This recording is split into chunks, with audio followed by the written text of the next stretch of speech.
He signed up for the civilian session like any other guest. 71 years old, wearing a simple polo shirt and baseball cap. The SEAL instructors barely glanced at him. Just another retiree wanting to feel tough for an afternoon. But when they handed him that rifle and started the timer, everything changed. What happened next would be talked about in SEAL circles for years to come. Welcome to the Human Stories. Before we dive into this incredible tale of hidden legends and shattered expectations, tell me in the comments, from which city around the world are you watching today? And if you believe some stories are too powerful to remain untold, hit that subscribe button. This one will leave you speechless. The Naval Special Warfare Training Center ran civilian marksmanship sessions twice a month. It was good PR, brought in some extra funding, and gave active SEALs a chance to interact with the community. Most participants were military enthusiasts, former servicemen wanting to stay sharp, or wealthy civilians who paid premium rates to train where America's elite operators learned their craft. The registration list for Tuesday, October 15th showed 12 participants, 11 familiar names, former Marines, Army Rangers, local law enforcement officers who had attended before, and one new entry, William H. Carter, age 71, civilian. Senior Chief Marcus Rodriguez was running the session that day. 15 years in the teams, 3 deployments to Afghanistan, countless hours training new SEALs in advanced marksmanship. He'd seen every type of civilian shooter imaginable, the overconfident weekend warriors, the nervous first-timers, the ex-military guys trying to prove they still had it. When William Carter walked through the gate at 0800 hours, Rodriguez barely looked up from his clipboard. Average height, thin build, gray hair under a faded blue baseball cap. He wore khaki pants, a white polo shirt, and walking shoes that had definitely never seen combat. He carried a small canvas bag and moved with the careful precision of someone whose joints reminded him daily that he was no longer young. "Mr. Carter," Rodriguez called out as the old man approached the registration table. "That's me," William replied quietly, his voice carrying a slight rasp. "First time here?" "Yes, sir." Rodriguez handed him a liability waiver and safety briefing packet. "Any military experience?" William paused for just a moment. "Some. What branch?" "Army." Rodriguez nodded and made a note. Former Army usually meant they knew which end of a rifle to hold, which was more than he could say for some of their civilian participants. "When did you serve?" "Long time ago," William said, signing the waiver with steady hands. Different era. The other participants were gathering near the Armory building, a mix of serious-looking men in tactical gear and nervous civilians in brand-new shooting clothes. William stood slightly apart, not antisocial but not seeking attention either, just quietly observing his surroundings with eyes that seemed to catalog every detail without obvious effort. Petty Officer Jenkins, Rodriguez's assistant instructor, walked over with the morning's equipment manifest. "Chief, we've got the new MK-13 rifles set up for the precision course.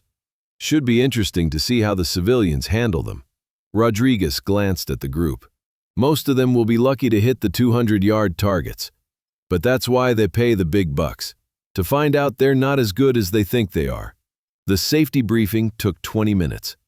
Rodriguez explained the rules, demonstrated proper handling procedures, and made it clear that any unsafe behavior would result in immediate ejection from the facility. The participants listened with varying degrees of attention, some clearly bored by what they considered basic information, others hanging on every word. William Carter stood in the back, hands clasped behind him, posture straight but relaxed. He asked no questions, took no notes, but his attention never wavered. When Rodriguez demonstrated the proper grip and stance, William's eyes tracked every movement with the focus of someone who understood that details mattered. "All right, gentlemen," Rodriguez announced as they moved toward the firing line. "We'll start with the 100-yard course, then move back to 200, 300, and 500 yards.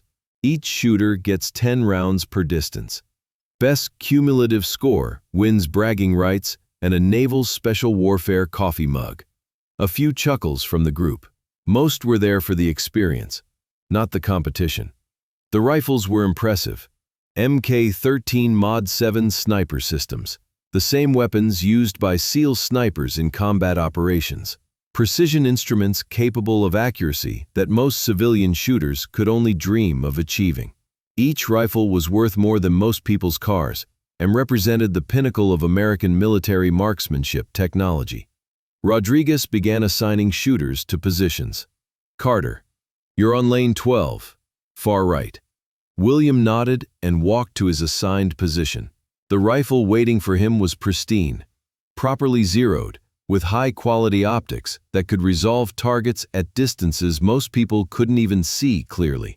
He set down his canvas bag, removed a pair of well-worn shooting glasses, and quietly began examining the weapon.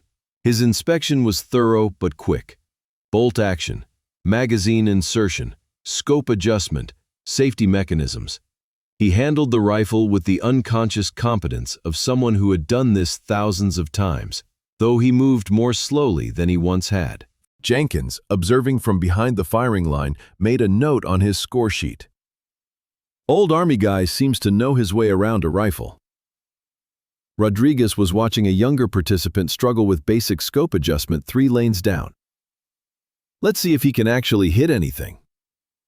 The first stage began with all shooters engaging targets at 100 yards, standard bullseye targets, 10 rings, relatively simple for anyone with basic marksmanship skills. Most of the participants did reasonably well, scores ranging from 75 to 92 out of a possible 100 points. William Carter shot 100, not 99, not 98. Perfect score, 10 shots, 10 bullseyes, all within the inner ring. Rodriguez walked down to inspect the target, thinking there might be a scoring error, but there was no mistake. 10 holes, so tightly grouped they almost overlapped, dead center in the bullseye. Lucky string, Rodriguez muttered to Jenkins. Let's see how he does at 200. The 200-yard targets were smaller, requiring greater precision and better wind reading skills. The margin for error decreased significantly, and most civilian shooters began to struggle. Scores dropped into the 70s and 80s as distance and wind factors came into play. William Carter shot another 100. Rodriguez stopped muttering about luck. He walked down to examine the target personally, bringing binoculars to verify what he was seeing. 10 more holes, clustered so tightly they could be covered by a quarter, dead center in the bullseye. "Chief," Jenkins called out, looking at his score sheet, "you need to see this." Rodriguez walked back to the firing line, where Jenkins was reviewing the scoring data from the first 2 stages. "Carter's not just shooting perfect scores," Jenkins said quietly. "His group sizes are smaller than what most of our instructors shoot, and he's doing it faster than everyone else." Rodriguez looked down the line at William, who was calmly preparing for the 300-yard stage.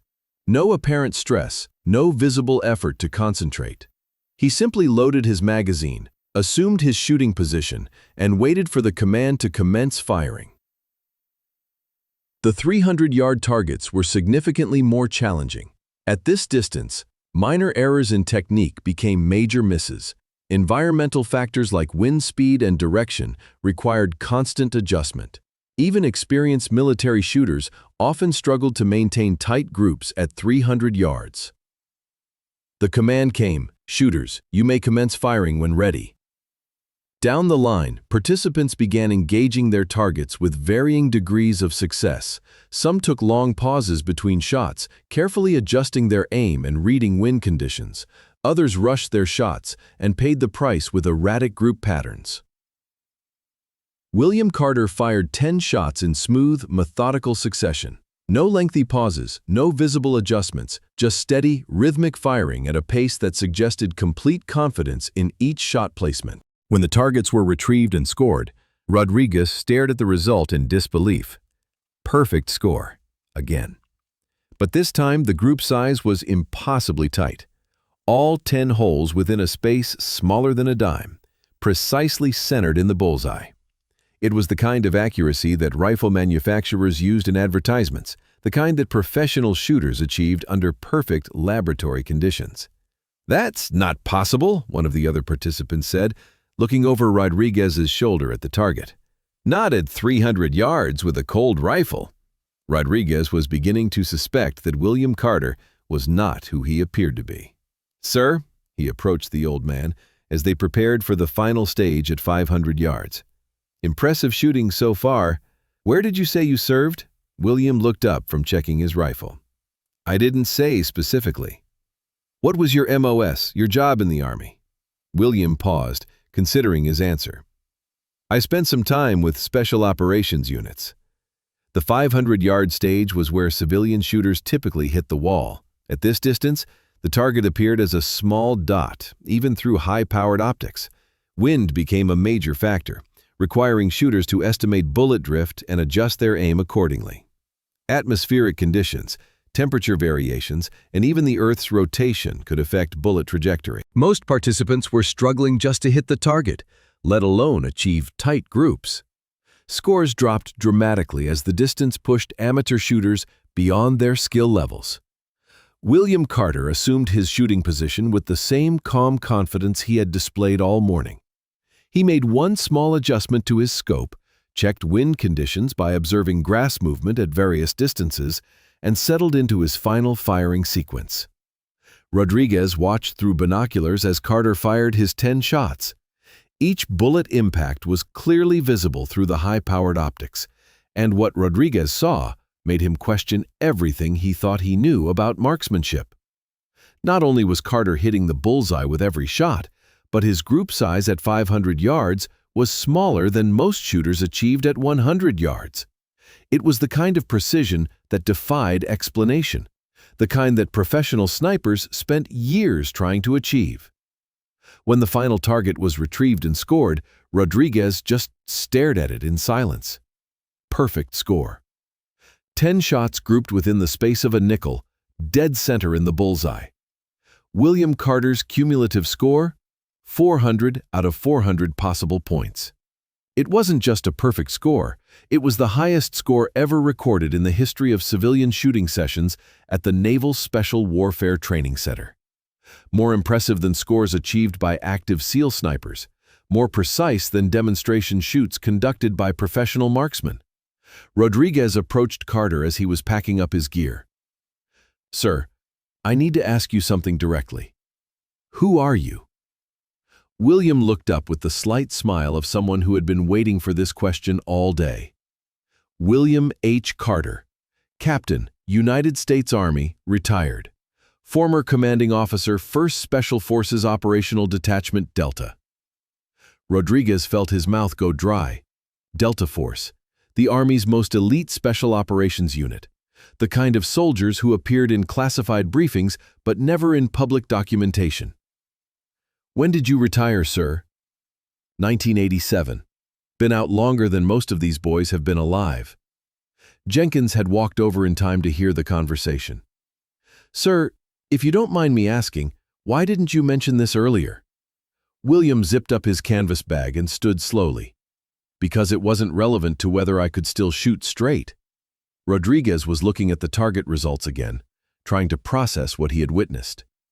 "Sir, this score, it's unprecedented. We keep records going back 15 years, and no one has ever shot a perfect 400. Not civilian participants, not active SEALs, not even our best instructors." William nodded thoughtfully. "Different era, different training. We spent a lot more time on fundamentals back then. Would you mind if we recorded this officially? Your score, I mean, for our facility records." William considered this for a moment. "If you think it's worth recording." Rodriguez was already thinking about the phone calls he would need to make, the unit commanders who would want verification, the training officers who would demand to know how a 71-year-old retiree had outshot their best snipers. "Sir, would you be interested in coming back? Maybe sharing some techniques with our current shooters?" William slung his bag over his shoulder and started walking toward the parking lot. "I'm retired, Chief. Been retired for 35 years. But if your boys want to learn something about shooting, they know where to find me." As he reached his car, a modest sedan that no one would look at twice, William turned back toward Rodriguez. "Chief?" "Yes, sir?" "Those boys did good today. Tell them that accuracy comes from patience, patience comes from practice, and practice comes from caring more about hitting the target than impressing the audience." He got in his car and drove away, leaving behind a group of SEAL instructors who suddenly realized they had just witnessed something extraordinary, Within hours, word had spread throughout the Naval Special Warfare community. The old man who shot a perfect 400, the civilian who outscored every active SEAL on the books, the quiet retiree who reminded an entire generation of operators that experience and fundamentals could still triumph over youth and technology. Rodriguez spent the rest of the day fielding phone calls from unit commanders, training officers, and fellow instructors who wanted to verify the impossible score. Each conversation ended the same way, with requests for William Carter's contact information and invitations for him to return as a guest instructor. But William Carter never came back. He had made his point, proven what he needed to prove, and returned to his quiet retirement. The target with his perfect score was framed and hung in the instructor's office at the Naval Special Warfare Training Center. Below it, a small plaque read, "Some records are not meant to be broken. They are meant to inspire." 6 months later, a young SEAL sniper named Petty Officer Davis was struggling with long-range precision shooting. Rodriguez, remembering William Carter's advice about fundamentals, decided to change his approach to instruction. Instead of focusing on equipment and technology, he emphasized patience, practice, and caring more about results than recognition. Davis's scores improved dramatically. More importantly, his understanding of marksmanship evolved from technical execution to artistic precision. "Chief," Davis asked one day after a particularly successful shooting session, "where did you learn this approach to training?" Rodriguez looked up at the framed target on his wall. 10 holes grouped impossibly tight at 500 yards, shot by a 71-year-old man who had learned his craft in an era when missing meant dying. From someone who understood that being the best doesn't require announcing it to the world, sometimes the most dangerous man in the room is the one nobody notices. William Carter never sought recognition for his perfect shooting day. He never told the story, never bragged about outscoring active SEALs, never used the achievement to gain respect or attention. He simply went home to his quiet retirement, secure in the knowledge that some skills never fade. They just wait patiently for the right moment to reveal themselves. But his legend grew anyway. In SEAL training facilities, instructor courses, and advanced marksmanship schools, the story was told and retold. The old man who shot perfect scores, shared quiet wisdom, and disappeared back into civilian life. Some said he was a ghost, a legend that had taken human form just long enough to remind modern warriors what true excellence looked like. Others believed he was exactly what he appeared to be, a retired soldier who had dedicated so much of his life to perfection that it had become as natural as breathing. The truth was probably somewhere in between. William Carter was a man who had spent decades in the shadows, perfecting skills that most people would never need, carrying out missions that would never be acknowledged, and maintaining standards that would never be relaxed. When he walked onto that shooting range, he wasn't trying to prove anything to anyone. He was simply being himself, a professional who took pride in his craft regardless of whether anyone was watching. The fact that his retirement hobby happened to exceed the performance standards of America's most elite special operations units was just evidence of what dedication, discipline, and decades of practice could accomplish. So now I ask you, have you ever encountered someone like William Carter? Someone who appeared ordinary until circumstances revealed their extraordinary capabilities. Someone whose quiet competence spoke louder than any boast ever could. Share their story in the comments. Tell us about the unassuming heroes, the quiet professionals, the retired experts who still carry excellence within them like a carefully maintained weapon. Because here at The Human Stories, we believe that true mastery doesn't announce itself with fanfare. It reveals itself in moments of need, demonstrates itself through action, and inspires others through example rather than explanation. Thank you for watching. If this story reminded you that legends walk among us in ordinary clothes, subscribe and share. Help us honor those who achieved greatness, not for recognition, but because excellence was simply who they were. We'll see you in the next story, and until then, remember, the most dangerous person in any room might be the quiet one in the corner. The one nobody notices.